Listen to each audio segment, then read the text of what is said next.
Hello, I'm Brandon Burns, aka RowdyRoughMan from YouTube, and you're about to watch Jammin' Music Man. He's the best there is, the best there was, and the best there ever will be.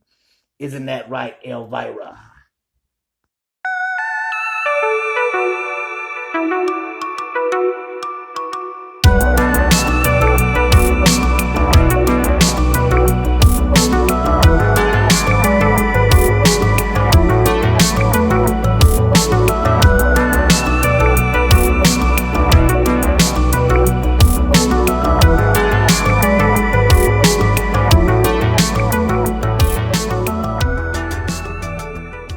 What's up, guys? It's me, Jammin' Music Man, and welcome to my top 5 Wrestling Blu Ray DVD picks for May 2024, where I'm going to recommend you guys what DVDs and Blu Rays you should have in your collection.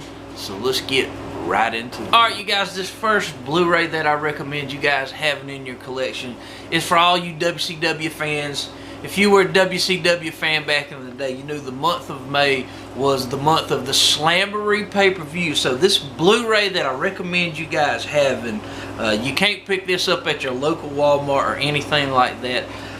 I picked this up from a seller on Etsy, Blu-ray Innovations.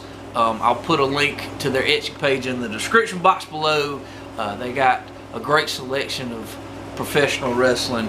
But the Blu-ray that I recommend you guys having, it's the Slamboree Anthology Blu-ray set. That's right, you get all the WCW Slamborees with this nice little Blu-ray set right here. The Slamboree pay-per-views were from 1993 to the year 2000. The first 3 Slamboree pay-per-views, 93, 94, 95, was a Legends reunion, where you would get legendary wrestlers inducted into the WCW Hall of Fame. Plus, some of the legends would have a couple of matches.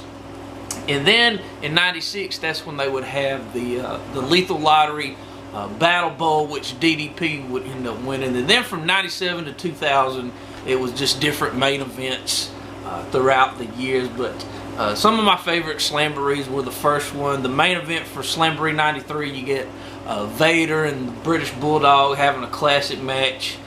Slamboree '94, the main event would be Sting and Vader for the vacant WCW International title. It was originally supposed to be Vader taking on Rick Rude, but Rick Rude, he suffered that career-ending back injury in Japan that year, so they had to vacate the title. Slamboree '95 would be Hogan and Macho Man taking on Vader and Flair. Slamboree '97 was Flair, Piper, and Kevin Green taking on Kevin Nash, Scott Hall, and Six. And then Slamboree '98 would be Scott Hall and Kevin Nash taking on Sting and the Giant for the WCW tag titles. This one was kind of a confusing kind of match because Sting and the Giant were a team, and the Giant had recently just jumped ship to NWO Black and White. Kevin Nash and Scott Hall, they were the tag champs, but Scott Hall would turn on Kevin Nash, and Scott Hall would join NWO Hollywood, NWO Black and White. So Sting and Giant ended up becoming the tag champs. And then Slamboree '99 would be Kevin Nash taking on DDP. And then Slamboree 2000, that would be the infamous DDP versus Jeff Jarrett in the Doomsday Cage match. I think that's what it was called. And that was the match where they would throw Canyon off of the top of the cage and he would land on the rampway. Classic WCW moment. But man, just so many memories. If you were a fan of these Slamboree pay-per-views, you should definitely have this in your collection. And a lot of great WCW nostalgia with this set right here. So let's see what else I recommend you guys having in your collection. Alright, you guys, with summer slowly approaching, I thought I'd recommend this DVD set right here to you guys. And the DVD that I recommend you guys having is 30 Years of SummerSlam. Oh man, this set right here, it's a 3-disc set. You get some of the greatest matches in the history of the SummerSlam pay-per-views. I picked this up at my local Walmart a few years back, so if you want to pick this up, my best bet is probably check out Amazon, eBay, check the Walmart website. sites like that to see if they still carry it. But man, some of the matches you get on here, some classics. You get Bret Hart versus British Bulldog from SummerSlam '92, Undertaker versus Mankind, the Boiler Room Brawl from SummerSlam '96. Also, you get the Honky Tonk Man versus the Ultimate Warrior for the Intercontinental Championship.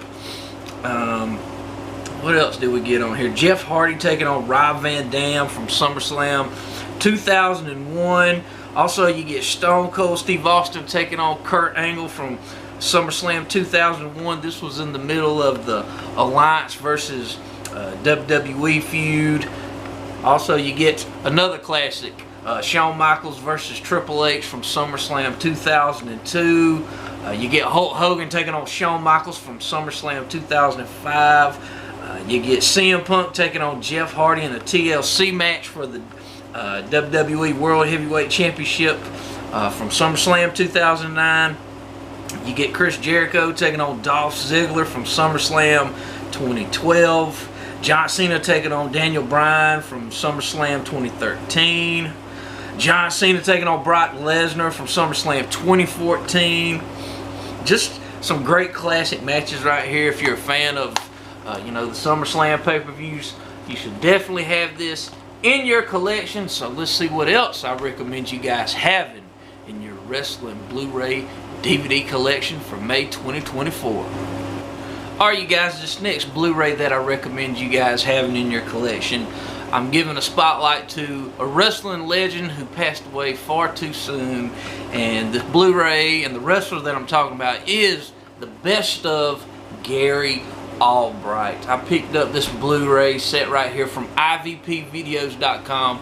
It's a 3-disc set. And maybe some of you out there know Gary Albright. Gary Albright was definitely a legend in Japan. He had a legendary career. And this set right here covers a lot of ground throughout his career.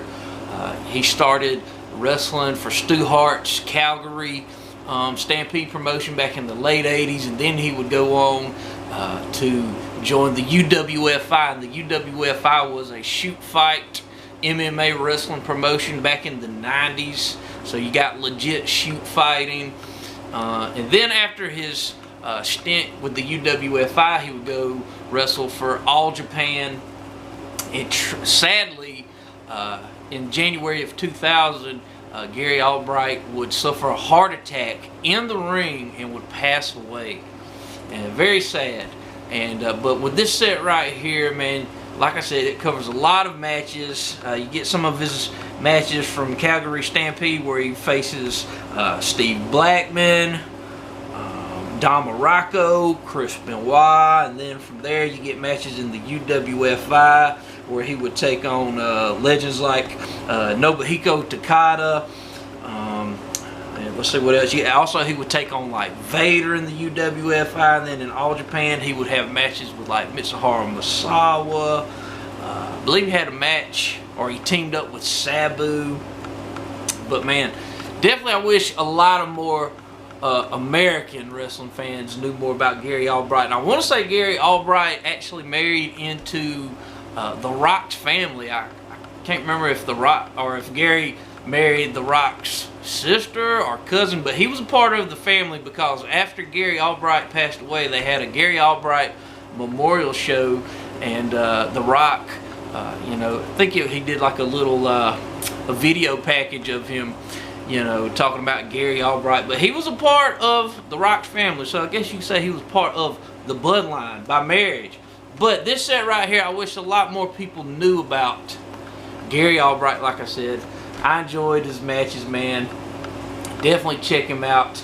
You can find some of his matches online. He was a big dude, big guy, and definitely, like I said, he's a woulda, coulda, shoulda for wrestling. And if anybody from Dark Side of the Ring is watching, you should definitely do an episode on Gary Albright. But yeah, I definitely recommend you guys checking this out right here. That's the best of Gary Albright from ivpvideos.com. So let's see what else I recommend you guys having. Alright, you guys, this next Blu Ray that I recommend you guys having is for all you Japanese deathmatch wrestling fans.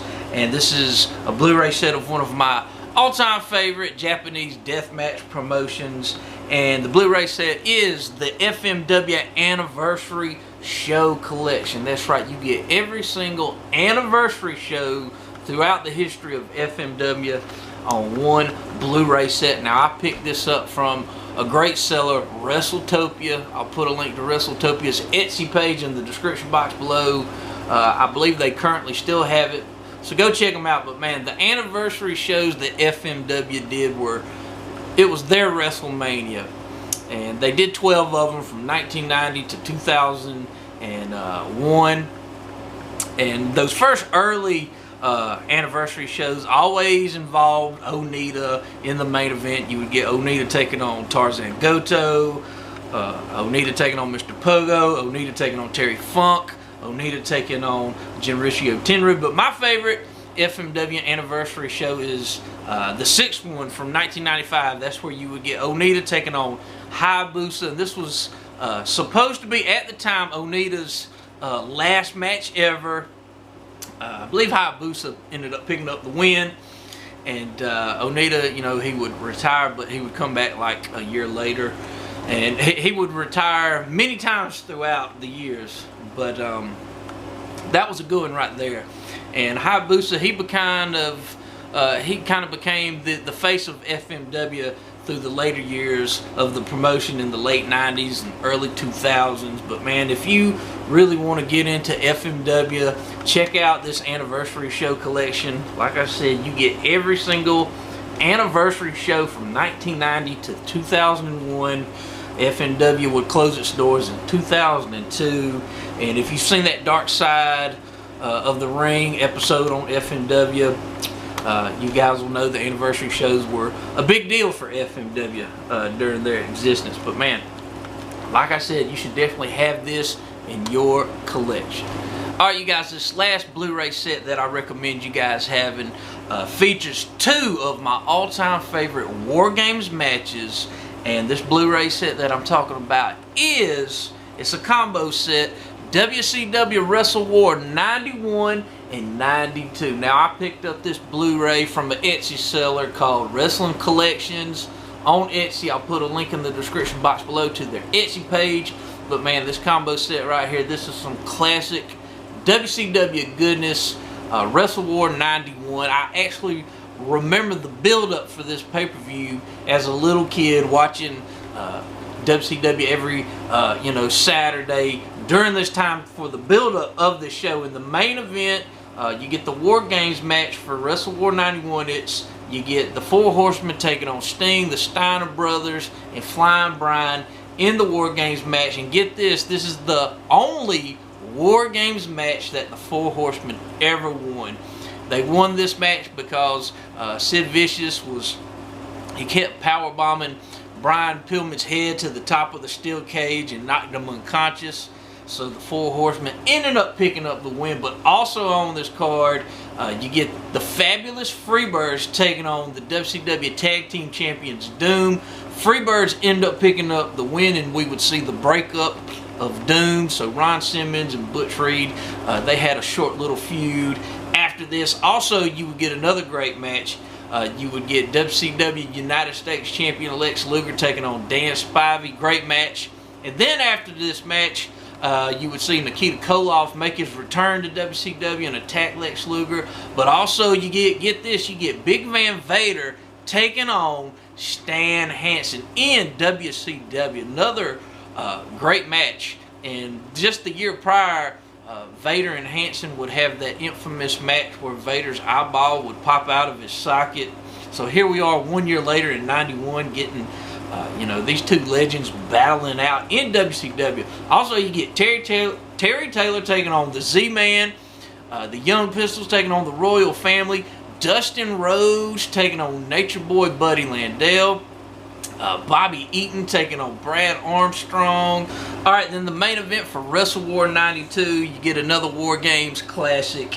You get Sting Squadron, which was Sting, Barry Windham, Dustin Rhodes, Ricky the Dragon Steamboat, Nikita Koloff taking on the Dangerous Alliance. This was a fun War Games match. Many people call this the greatest War Games match ever.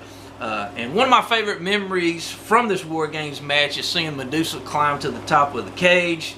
But of course, Sting's squadron ended up picking up the win. But also you get the WCW Light Heavyweight Champion. I believe Brian Pillman was the Light Heavyweight Champion, or it might have been Tom Zink. Can't remember, but man, they had a classic matchup right here. Also, you get Ron Simmons taking on Mr. Hughes. Johnny B. Bad takes on Tracy Smothers. The Fabulous Freebirds taking on Terry Taylor and Greg the Hammer Valentine. Scotty Flamingo, who would go on to be Raven, taking on Marcus Alexander Bagwell. The Super Invader taking on Todd Champion. WCW in 1992. Some classic stuff, but man, if you want to get into some classic WCW, check out these shows right here and definitely have this in your Blu-ray collection. But guys, I hope you enjoyed this video. Be sure to give this video a like, comment, subscribe to my channel. Links to my Twitter and my Instagram in the description box below. And I'll see you guys all in the next video.